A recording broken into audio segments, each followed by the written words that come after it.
Farioli est-il le coach qu'il faut à cette équipe ou il faut patienter avant de tirer des conclusions? Entre les deux, mais je pense que personne s'attendait à voir Nice à ce niveau-là de la saison. Je pense que moi, le coach, je le connaissais absolument pas. Je savais pas Comme du tout le qui monde. c'était. Je me suis dit, peut-être, si finalement, dans le top 5, pourquoi pas. Là, ils sont, bon, parce que Paris a gagné hier, mais ils sont quand même invaincus. Ils n'ont toujours pas perdu de moindre match. Ils vont Meilleure affronter, défense du championnat. je crois qu'ils vont affronter Rennes demain soir. Demain soir. Donc ça veut dire qu'ils vont gagner d'heures contre Rennes à domicile, ça c'est clair. Mais franchement, ouais, Nice, c'est très intéressant à voir. De toute façon, Nice, ça a toujours été intéressant quand même s'il y avait des choses qui n'allaient pas forcément. Mais là, je pense que cette année, on parlait d'ailleurs des équipes qui peuvent avoir une chance en coupe ou quoi que ce soit, mais Nice, s'ils peuvent faire un bon classement et pourquoi pas aller chercher la Coupe de France, ce serait bel adjectif pour Ineos, parce que bon, on savait qu'Ineos, depuis un moment, c'était assez critiqué ces derniers temps. À juste titre. Bah oui, parce que quand tu voyais les performances du club, notamment quand ils étaient en Conference League, je crois, il y a FC Bâle la saison dernière. Voilà, exactement. Puis même donc, de promettre beaucoup de choses pour pas faire grand-chose. Exactement, donc tu disais toujours, on est là pour innover quelque chose, mais alors qu'on sait que ces dirigeants, notamment par Radcliffe, eux, c'était clairement un club de première ligue qui voulait notamment un certain Manchester United. C'est encore en discussion. Ouais, ils sont encore en discussion. Même si normalement, ce serait plus le Qatar qui serait sur Manchester United. On sait pas encore. On sait pas encore, mais c'est plus Jim Ratcliffe qui tiendrait la corde. Mais il va être minoritaire, voilà, mais avoir le sportif. Le problème, c'est que s'il fait ça, il abandonne dernière Ineos et le côté de l'OGC Nice. Et là, soit ça devient un club satellite, soit il revend. Ouais, et dans ce cas-là, Nice, ça va devenir un vrai bourbier. Donc, je pense qu'il faudrait mieux qu'il reste quand même du côté de l'OGC Nice, vu qu'il y a un truc intéressant qui est en train de se créer. Et puis, pourquoi pas, comme je l'ai dit, il cherche le top 5, voire même le top 4 français. Et même, pourquoi pas, aller viser encore plus loin pour la coupe. Mais là, par rapport à l'OGC Nice et notamment avec Francesco Farioli, est-ce qu'on n'est pas sur le Nice que Ineos attendait depuis un moment? Et est-ce que c'est pas la concrétisation de tous les recrutements, de tout ce qui a été construit par Nice, que ce soit par Galtier, que ce soit par Lucien Favre? Est-ce que Farioli n'est pas en train de combiner toutes les recettes des coachs précédents et on retrouve le Nice qui aurait dû être celui qui s'était qualifié, par exemple, en ayant fait 4e de Ligue 1 avec Lucien Favre? C'est pas impossible.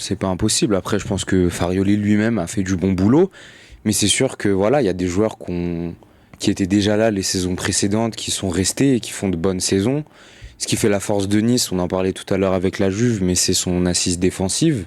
C'est la meilleure défense du championnat. Je crois que c'est l'une, voire peut-être même la meilleure défense des 5 grands championnats. Si je dis pas de bêtises, ils ont dû encaisser 4 buts en 10 matchs, ce qui est vraiment hyper fort. Ça veut dire que sur toute la saison, avec une telle moyenne, t'encaisses une 15aine de buts. Donc ça, c'est hyper fort. Un petit peu à l'image de la Juve, c'est une équipe qui marque pas beaucoup, hormis contre le PSG où ils en ont mis 3, mais sinon... 11 buts seulement. Ce que j'allais dire, ouais, à peine une 12aine de buts. Mais c'est une recette qui fonctionne et je pense que le mieux à faire pour Nice, c'est de pas trop se prendre la tête pour l'instant avec ces questions d'objectifs, qu'est-ce qu'on doit viser. Il faut juste continuer. Il y a une bonne dynamique qui a été mise en place. L'équipe gagne, l'équipe est solide. Ça fait plusieurs journées maintenant qui sont leaders, qui sont un leader costaud. Et je pense que le mieux à faire pour eux, c'est juste de continuer, de gagner leur match, d'aller chercher le nul quand ça va moins bien. Et garder cette spontanéité, garder cette insouciance, c'est aussi une recette qui peut marcher pour moi. Le fait de pas trop se comparer aux autres grosses écuries du championnat, mais juste de rester sérieux, de rester appliqué et de rester surtout dans la logique de ce qu'il y a, parce qu'en fait, ça marche. Là, on se prend pas la tête, on joue un football qui est assez simple. Voilà, Farioli est pas en train de réinventer le championnat français d'un point de vue tactique, mais force est de constater que ce qu'il a réussi à mettre en place d'un point de vue tactique, je pense que même dans le vestiaire, son message passe. Et bah, pour l'instant, tous ces ingrédients-là font que Nice, bon là est 2e, mais finira peut-être la journée 1er et peut regarder devant soi. Maintenant, par rapport à l'OGC Nice et notamment ce que propose Farioli dans le jeu, on a une défense qui est très solide, notamment avec Jean-Claire Todibo et Dante qui se connaissent très bien aujourd'hui. Indéboulonnable Dante. Exactement. Et malheureusement, une attaque un peu moins efficace, même si Terem Moffi est arrivé à l'OGC Nice pour une 30aine de millions d'euros. Armand, comment est-ce que Farioli pourrait y avoir une défense très efficace avec seulement 4 buts encaissés pour le moment et une attaque cette fois-ci qui arrive à être débridée? Farioli, déjà, faut voir ce que c'était en Italie. C'est un de ces... Je veux dire qu'il se veut élève de Guardiola, mais la version italienne, comme on a vu ces dernières années, avec ses coachs comme Motta, comme De Zerbi, qui ont un football qui va être structuré, mais offensif. Et donc pour l'instant à Nice, on voit le football structuré, qui prend pas de but, mais on voit un peu moins ce côté offensif. Est-ce qu'on peut se dire que c'est une question de temps, de mettre en place certaines idées, de faire comprendre certaines positions à des joueurs? Est-ce que c'est une question de joueurs?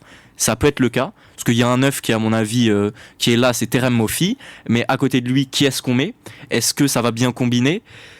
Ces dernières années, il y a eu des problèmes offensifs à l'OGC Nice, c'est pas nouveau, avec des Gouiri qui performaient pas, des Laborde qui a performé, mais il y avait des problèmes extrasportifs. À mon avis, un problème qui est, oui, l'attaque, et qui peut être relié à un autre problème, c'est celui des latéraux. Barre et Lotomba, c'est ni très bon défensivement, ni très bon offensivement. S'il y avait des meilleurs latéraux, peut-être que ça pourrait plus se projeter et être meilleur offensivement. Mais déjà, l'OGC Nice, le propriétaire et Rivière ont compris quelque chose, c'est que c'est pas eux qui vont faire le travail et qu'il faut bien s'entourer, mettre des hommes de football qui connaissent le football. Donc quant à Ghisolfi et Farioli, je sais pas s'ils s'entendent bien, si Farioli était le choix de Ghisolfi, ceci, cela, mais ça marche. C'est des gens qui connaissent le football, qui vont faire des bonnes choses, et il y a aussi Rivière et le propriétaire qui en parallèle vont faire les investissements. Et si ça continue comme ça ne peut que bien marcher, que bien progresser. Et sécuriser un podium, alors qu'en début de saison, on s'y attendait pas du tout. Justement, maintenant, par rapport à Florent Ghisolfi, qui a été promu directeur sportif de l'OGC Nice, est-ce que ça se ressent dans le mercato qu'on a vu cette saison? Jérémy Boga, pour citer lui, par exemple. Pourquoi tu m'as regardé dès que tu as parlé de Jérémy Boga? Parce qu'il est très fort. Ouais. Et autres. Et il est ivoirien. Et donc Et il est marseillais aussi, mais ça c'est... Ça me concerne absolument pas, donc me regarde pas comme ça. Un petit peu quand même. Mais non, mais il sera pas bon à la canne, donc cherche pas. Allez, Oh continue. là là là Continue, là là continue, là. continue. Il sera bon, t'inquiète. Mais en tout cas, est-ce que ce recrutement qui a été fait par l'OGC Nice, on voit directement la patte de Florent Ghisolfi? Et est-ce que c'est des joueurs qui peuvent correspondre au style de jeu de Monsieur Farioli? Bah, quand tu sais que Ghisolfi était l'un des hommes qui a permis la remontée de Lens, tu te dis pourquoi pas avoir ce même côté de la part de l'OGC Nice. Mais moi, je veux revenir sur l'entraîneur, c'est que tu disais la assise défensive, etc. Mais c'est ce qui colle au championnat de France de base. C'est parce que, à la différence des autres championnats, que ce soit en Angleterre ou en Italie, même si je trouve, c'est que nous, on a cette culture de ne pas vouloir perdre.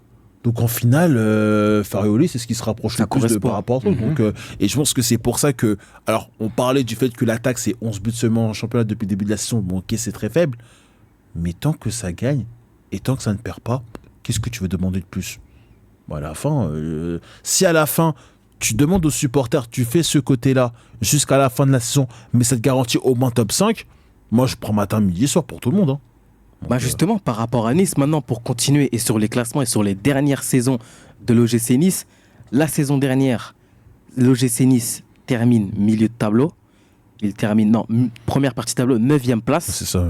Donc c'était assez compliqué. Si on... Avec Galtier, il y a eu des bonnes périodes. Le La début, première partie de saison, elle était Première très début, bonne. ouais. saison. C'était encore- Après, il y a un Après- turnover qu'on n'a pas compris. a voulu Turnover, faire et du puis il jeu. y avait le début de certains problèmes Aussi, ouais. en interne qui a Ouais. commencé un truc.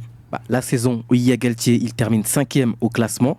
Mais pendant un moment, ils sont deuxième, je crois. Hein. Pour la Ouais, première ils partie de avaient saison, très c'est une bien très commencé, grosse ouais. première Ils partie étaient de même saison. derrière le PSG pendant un Exactement. moment. Ouais. Jusqu'à ce qu'il décide de faire du football. Avec Gouiri ailier gauche, par exemple, où ça n'a pas très bien marché. Comme tu l'as dit, les problèmes extrasportifs qui commençaient à voir le jour.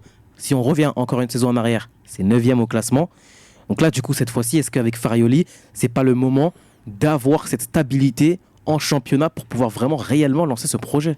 Bah évidemment que si, parce qu'en plus là il y a un début de saison canon. Donc déjà même sans ce début de saison là, on aurait attendu de Nice, parce qu'ils ont montré à plusieurs reprises dans leur histoire qu'ils étaient capables d'aller chercher le haut du classement. Et au vu des investissements du projet Ineos dans son ensemble, on aurait attendu de Nice qui montre de belles choses. Et là, on a des résultats convaincants. Ils sont deuxième, voire peut-être... voire premier selon leurs résultats face à Rennes, au bout de 11 journées. Donc évidemment qu'on est en droit, et même que Nice est en devoir presque de finir. Ouais, Erwin parlait de top 4, mais là j'ai envie de dire presque sur le podium en fait. De vraiment aller chercher, de passer ce cap-là. Et ils ont l'air d'avoir l'effectif pour.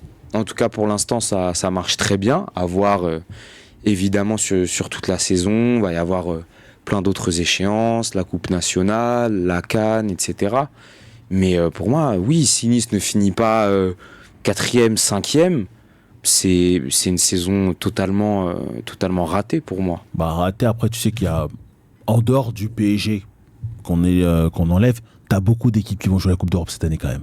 Tu peux compter sur Marseille, t'as Lens, t'as Rennes, t'as Lille, évidemment avec Fonseca qu'on aime bien ici. T'as Nice aussi que tu peux inclure. Alors, j'avoue, je disais un petit peu le truc. Il y avait normalement, pour moi, Lyon aurait dû finir dedans, mais bon, on va pas rappeler ce qui Lyon, s'est passé cette du côté de année, Lyon. Donc, mine de rien, t'as que 4 places européennes pour 5 équipes, c'est pas Monaco rien. aussi. Monaco ne joue pas l'Europe. Monaco qui, Bah voilà, oui, mais et qui fait une Monaco. bonne saison. Mais malgré tout. après, moi, ce qui me fascine avec Nice, c'est que cette année, je crois, en dehors du match, parce que je n'ai pas joué encore contre Lille de mémoire, Non. mais tous les gros matchs, ils ont tous gagné. Paris, victoire. Marseille, victoire. Monaco, victoire. Monaco, victoire. Et peut-être Rennes demain soir. Justement, est-ce que là, c'est un coup tactique de la part de Farioli ou c'est des équipes qui ont sous-estimé le GC Nice? Je pense que c'est sous-estimé. C'est ce que j'allais dire. Et Bah, surtout, et je pense surtout quand même Paris. Parce que je pense que Paris, quand ils sont arrivés au Parc des Princes, on s'est tous dit que ça serait normalement une victoire presque easy, quoi que ce soit. Mais pourtant, ça a été un gros accident de parcours. On a vu ce qui s'est passé derrière. Contre Marseille, ils font pas un mauvais match. Même, je crois que Marseille méritait un peu mieux. Mais tu C'était vois, compliqué. c'était compliqué jusqu'à ce coup de Carton clarté, rouge. carton rouge, 80e, voilà, ça s'est terminé comme ça. Contre Monaco n'a pas été si mauvais que ça, mais bon, Boga qui l'éclaircissait à la dernière minute. Donc tu te dis que cette année, cette équipe va littéralement chercher tous les gros. Alors, est-ce que c'est ça qui va leur garantir le plus de points? Enfin, la montée, etc. Pourquoi pas? Mais ça serait l'équipe qui devra se méfier de près pour cette saison. Un calendrier plutôt intéressant pour le GC Nice dans les prochaines semaines. Alors, bien entendu, ils vont affronter Rennes à domicile demain à 20h45. Ils affronteront Montpellier, des déplacements souvent compliqués. Ils accueilleront Toulouse, ils iront à Nantes, ils accueilleront Reims, ils iront au Havre. Et après, ça sera Lens et Rennes à l'extérieur, jusqu'au 13 janvier. Est-ce que Ça là va. aussi, c'est un calendrier plutôt allégé? Ouais, il y a des petites équipes, mais comme maintenant il y a beaucoup d'équipes intéressantes en Ligue 1, je pense que ça peut prendre la plupart des points si ça continue comme le début de saison. Si ça arrive à pas avoir que l'efficacité et un jeu un peu plus abouti, parce que je pense que Farioli, je crois pas qu'il soit à 100% convaincu du jeu qu'impose son équipe, mais à mon avis ça va que s'améliorer. Donc oui, ça peut prendre énormément de points. Est-ce que là, l'effectif est convaincant pour vous de l'OGC Nice? Est-ce qu'il y a un banc correct?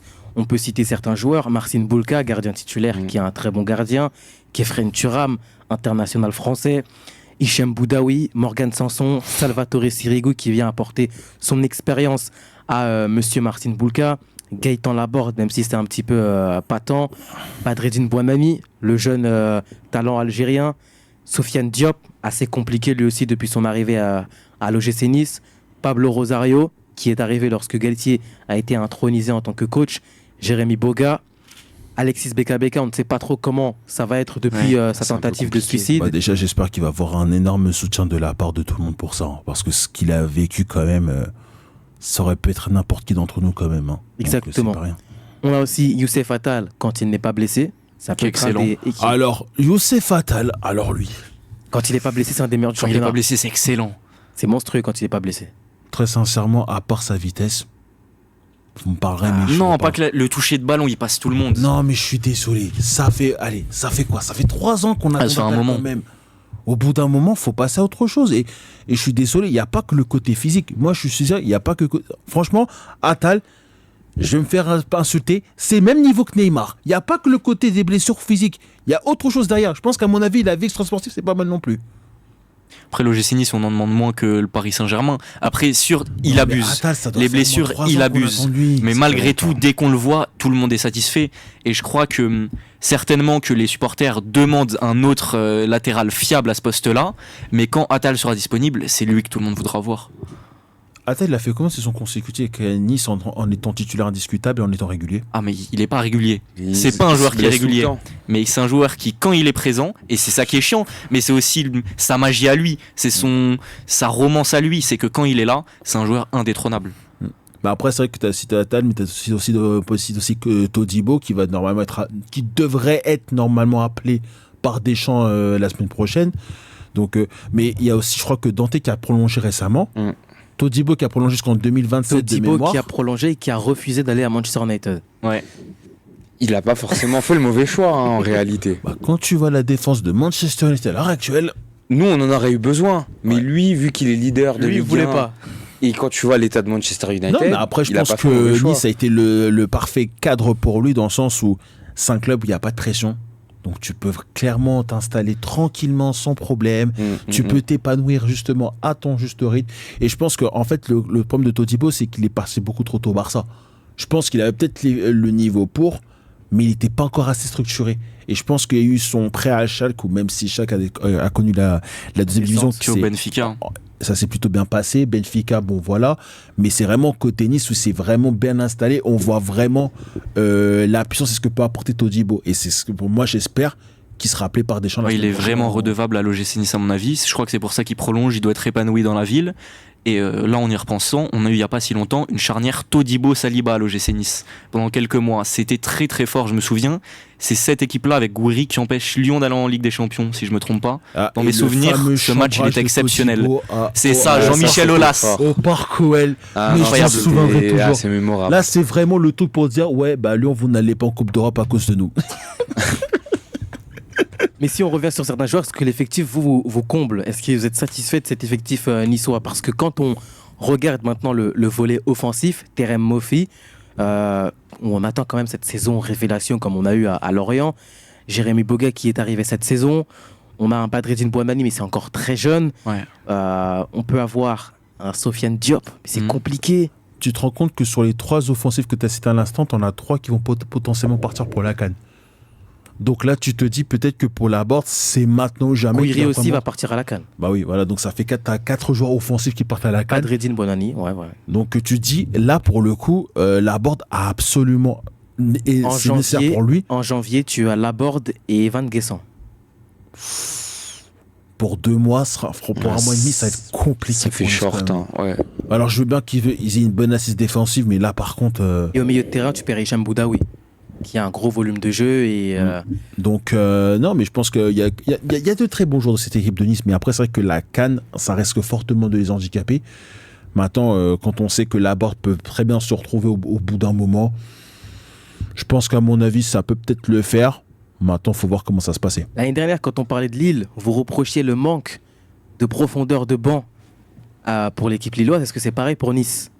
Ça peut poser problème sur le long terme. C'est pour ça que, voilà, au bout de 10 journées, ça marche bien, mais qu'il faudra rendre les comptes à la fin de la saison. C'est sûr que c'est ce qui fait la différence, en fait, entre les clubs révélations et les clubs qui arrivent à s'imposer dans le temps. C'est la profondeur de banc.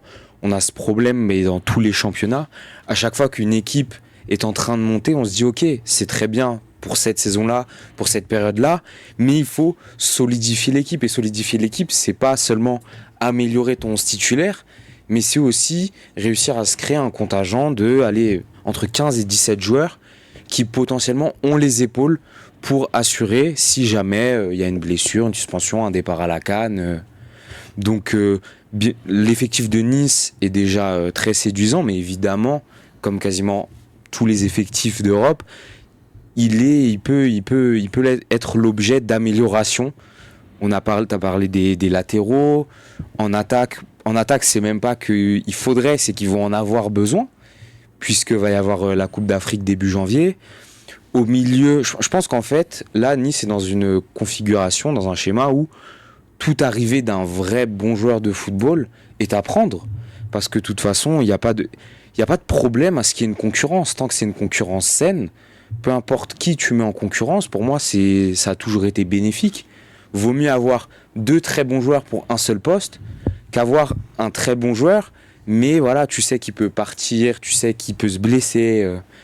Et on voit ce problème dans plein de clubs. Donc Nice a tout à gagner à recruter. Si le bon début de saison est confirmé et que Radcliffe réussit pas forcément son rachat de Manchester United, peut y avoir une très belle enveloppe cet hiver pour se dire on peut faire quelque chose, on peut faire un exploit, faut que je mette les sous. Et surtout, une qualification européenne pourrait enfin, une bonne fois pour toutes, relancer ce projet Ineos.